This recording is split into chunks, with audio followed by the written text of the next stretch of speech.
Selamat pagi, saya Alfani, Prodi Manajemen dengan mata kuliah ALB. Pada kesempatan saat ini, saya akan mempresentasikan materi saya yakni Badan Usaha Milik Negara atau BUMN. Baiklah, pada saat ini ada beberapa poin yang akan saya jelaskan di sini, yaitu yang pertama, dasar hukum BUMN, yang kedua, pengertian BUMN, yang ketiga, pendirian BUMN, dan terakhir, pengawasan BUMN. Baik, yang pertama A, dasar hukum BUMN di sini dibagi menjadi 6 poin. Yang pertama, pasal 33 ayat 2 dan ayat 3 Undang-Undang Dasar Negara Republik Indonesia. Yang kedua, Undang-Undang Nomor 1 Tahun 1995 tentang Perseroan Terbatas. Yang ketiga, Undang-Undang Nomor 40 Tahun 2007 tentang Perseroan Terbatas. Yang keempat, Undang-Undang Nomor 17 Tahun 2003 tentang Keuangan Negara. Yang kelima, Undang-Undang Nomor 19 Tahun 2003 tentang Badan Usaha Milik Negara. Yang keenam, Peraturan Pemerintah Nomor 45 Tahun 2005 tentang pendirian, pengurusan, pengawasan, dan pembubaran BUMN. Baik, yang selanjutnya B, pengertian BUMN.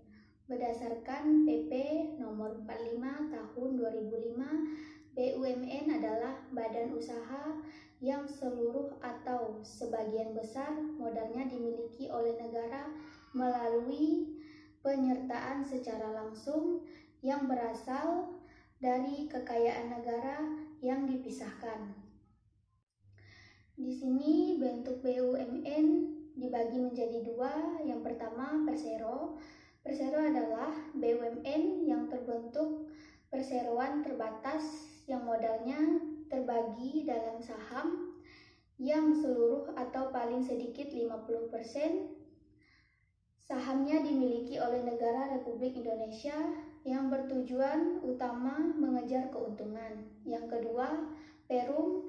Perum adalah BUMN yang seluruh modalnya dimiliki negara dan tidak berbagi atas saham, yang bertujuan untuk kemanfaatan umum berupa penyediaan barang dan dana atau jasa yang bermutu tinggi dan sekaligus mengejar keuntungan berdasarkan prinsip pengelola perusahaan. Organisasi Perum terdiri dari materi, direksi, dan dewan pengawasan. Baiklah, yang selanjutnya C, pendirian BUMN. Sesuai dengan Undang-Undang Nomor 19 Tahun 2003, BUMN didirikan dengan maksud yang pertama, memberikan sumbangan bagi perekonomian nasional pada umumnya dan penerimaan negara pada khususnya. Yang kedua, mengejar keuntungan. Yang ketiga, menyelenggarakan kemanfaatan umum berupa penyediaan barang dan jasa atau yang bermutu tinggi dan memadai bagi pemenuhan hajat hidup orang banyak. Yang keempat, perintis kegiatan-kegiatan usaha yang dapat dilaksanakan oleh sektor wisata dan koperasi. Yang kelima, turut aktif memberikan bimbingan dan bantuan pada pengusaha golongan ekonomi lemah, koperasi, dan masyarakat.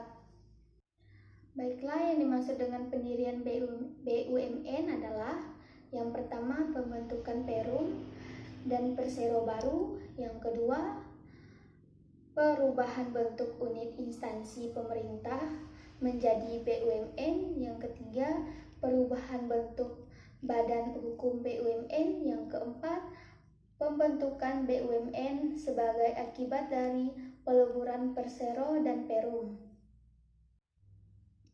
Baiklah, yang selanjutnya D, pengawasan BUMN.